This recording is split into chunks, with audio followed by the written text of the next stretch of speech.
Labas rytas. Pradėsim spaudos konferenciją dėl Nord Stream šiaurės srovė dujotiekio tiesimo klausimų Baltijos jūroje. Praeitą savaitę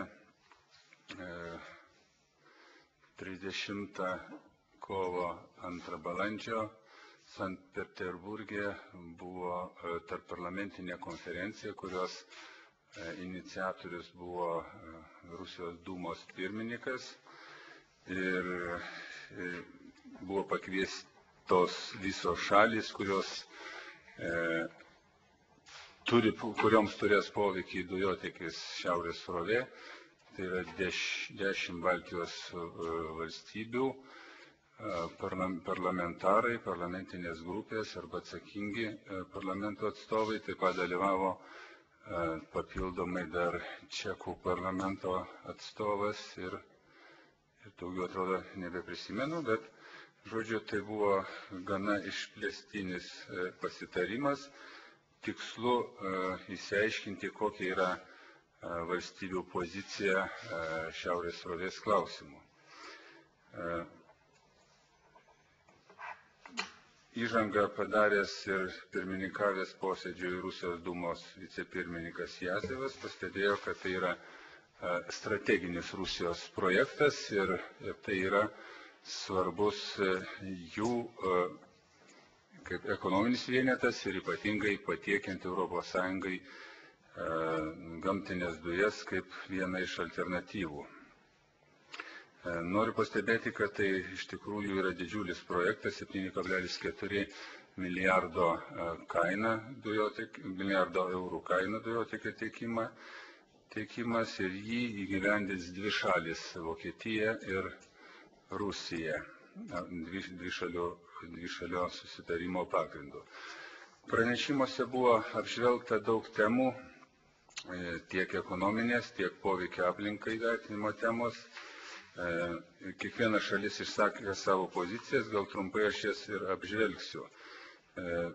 Jeigu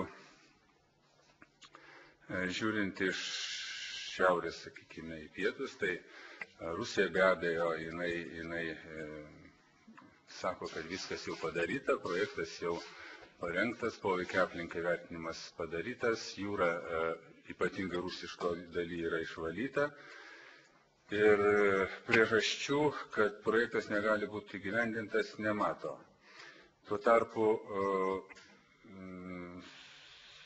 Suomiai išreiškė nemažai nuogąstavimų, kad iš tikrųjų tai projekto gyvenimas galėtų būti susijęs su dideliu poveikio aplinkai, ypatingai jūros faunai ir florai. Panašią poziciją išsakė ir Estijos atstovas. Tiesą sakant, šiek tiek nustebino Latvijos atstovo pasisakymas, kuris neįžiūri problemų dujotiekio tiesimų, jam atrodo jau viskas tvarkoja.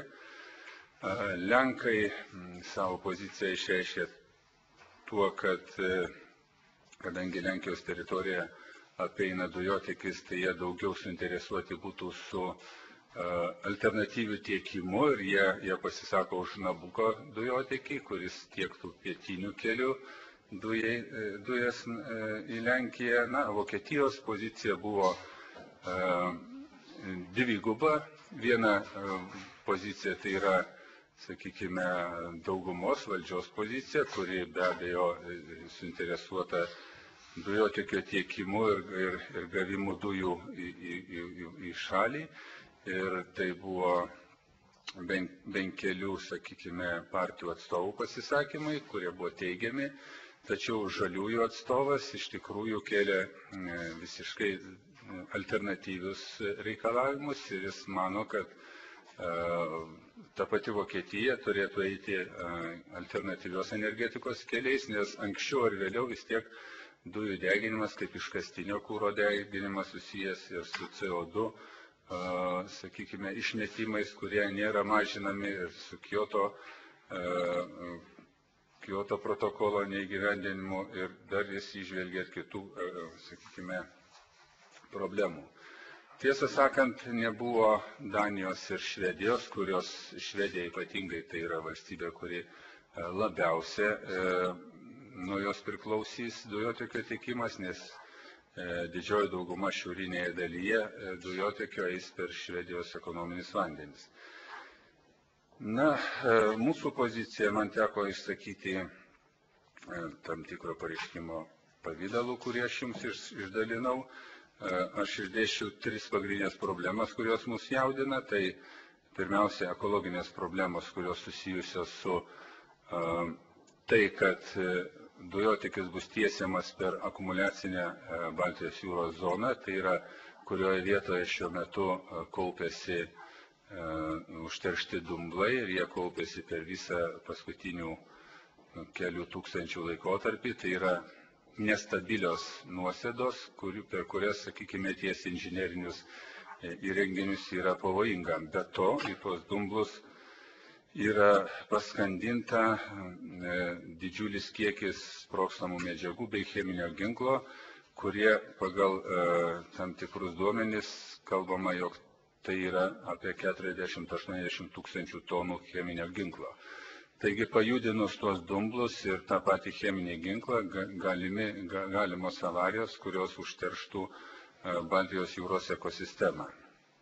Antra problema, kurią kėliau toje konferencijoje, tai žalos atlyginimas gamtai ir valstybėms, nes kol kas, sakykime, projekto įgyvendintojai tiek poveikio aplinkai vertinimo ataskaitoje nesimato, kad rengtųsi žalos atlyginimo teisiniams dalykams. Ir aš išreiškiu nuogąstavimą, kad negalima pradėti dujotiekio statybos tol, kol nebus įgyvendintas žalos atlyginimo teisinis mechanizmas.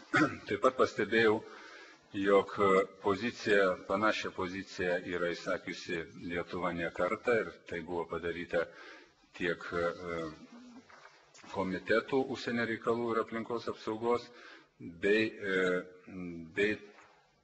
tarptautiniam susitikime buvusiam 2007 metais, kai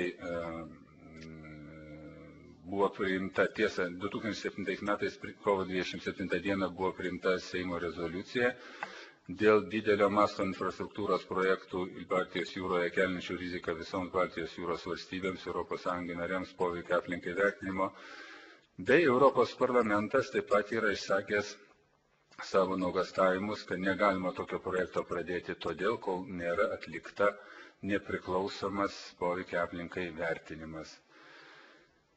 Na, kokia dabar eiga bus Lietuvoje, kadangi kovo 9 dieną konsorciumas Šiaurės srovė pateikė poveikio aplinkai vertinimo ataskaitą, mes ją gavome ir Lietuva ruošiasi svarstyti viešai tą ataskaitą Vilniuje ir Klaipėdoje jau balandžio mėnesį, jeigu bus suspėta. Taip pat yra ir kitų grėsmių, apibendrinant, galima pasakyti štai, kad įvertinant tai, kad projektas neturi būti pradėtas įgyvendinti be diskusijų su projekto poveikį patiriančių šalių visuomenėmis, Šiaurės srovės dujotiekio projekto gyvenimo klausimai visų pirma žmonių gyvenimo kokybės ir teisės gyventi sveikoje aplinkoje, žalos atlyginimo užtikrinimas neabejotinai nusipelno prioritetinio dėmesio. Tai tiek aš norėjau dabar įžangai pasakyti, jeigu dar turite.